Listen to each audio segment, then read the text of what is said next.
This is first grading period benchmark review A for Algebra 4.0 and 5.0. And our first problem says 331 students went on a field trip. 6 buses were filled with, and 7 students traveled in cars. How many students were in each bus? So here's how we're going to set this up.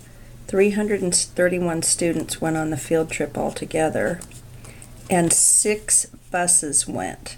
So we had 6 buses, and 7 students traveled in cars. So the question is, how many students were in each bus? So if we solve this, we would subtract 7 from both sides. We get 324 equals 6s.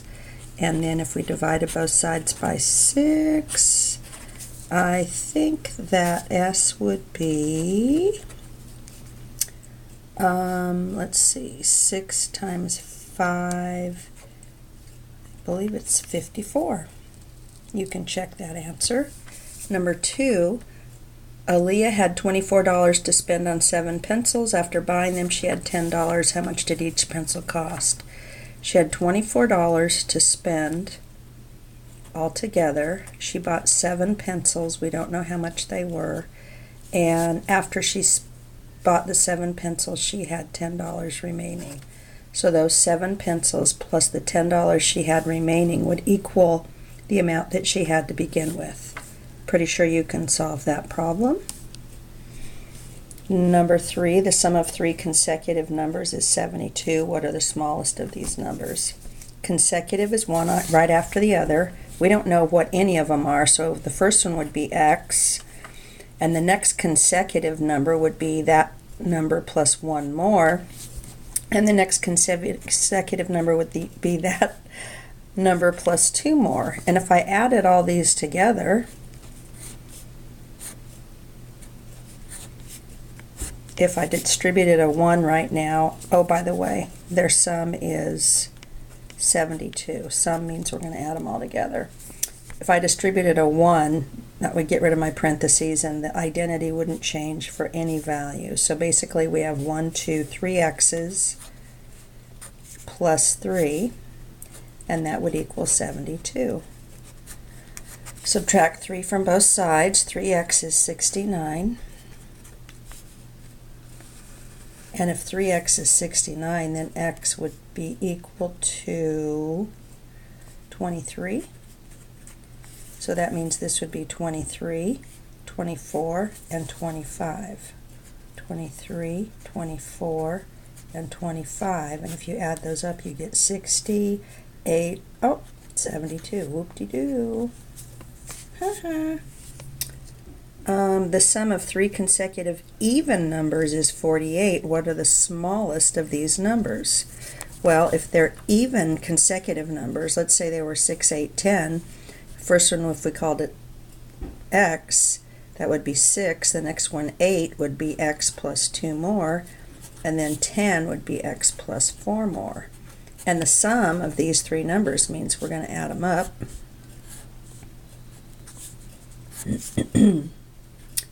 And do the distributive property to get rid of the parentheses. You're distributing a negative or a positive one, so the values aren't going to change. So you're going to end up with 1, 2, 3 x's plus 6 equals 48. If you subtract 6 from both sides, 3x is going to equal 42. And if you divide both sides by 3, x is going to equal 14. So your numbers should be 14, 16, and 18. And I believe if you add those up, you're going to get 10, 20, 30, 40, 48. Woohoo! Number 5, you bought a magazine for $5 and 4 erasers. You spent a total of $25. How much did each eraser cost? Interesting, if you look at this, you bought a magazine and 4 erasers. You bought 5 things. And you spent $25. Well, if you spent $5 on the magazine, you spent $20 on your 4 erasers, didn't you? So you bought a magazine for $5, plus you bought 4 erasers, and that was $25. I'm pretty sure if you subtract 5 from both sides and divide by 4, you're going to find out that each eraser also cost $5. Those must be some pretty nice erasers. Maria bought 7 boxes. A week later, half of all her boxes were destroyed in a fire. There are now only 22 boxes left. With how many did she start? This one stumped me at first because I thought if half of all her boxes were destroyed, I would take all of her boxes and divide them by 2, and then she bought 7 boxes, and all of those together were 22. But then I realized that she bought 7 boxes, and then a week later half of all of her boxes were destroyed, so those 7 boxes were included in that total, of which half were destroyed. So all of her original boxes plus the 7 she bought, a week later half of them were destroyed. So we have to divide that by 2, and then that means she had 22 boxes left. To get rid of this fraction, if we multiply both sides by 2, then these are going to cancel out. This is like a fraction here. So b plus 7 is 44. Subtract 7 from both sides, and I believe you're going to get b is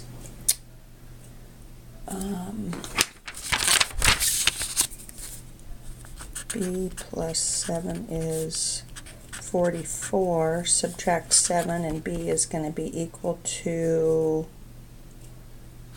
37. So if she had 37 boxes originally, she bought 7 more, that's 44 boxes. Half of them were destroyed. Half of 44 is 22, and that's how many boxes she had left. Okay. Number 7, Sumali won 40 super bouncy balls playing horseshoes at her school's game night. Later she gave 2 to each of her friends. She only has 8 remaining. How many friends does she have?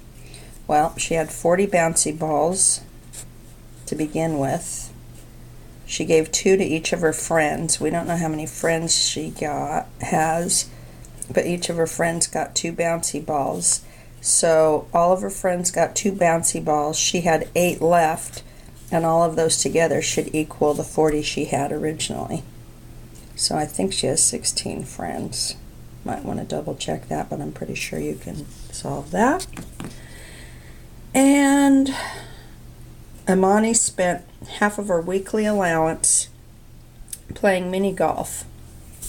To earn money, or more money, her parents let her wash their car for $4. What is her weekly allowance if she ended with $12?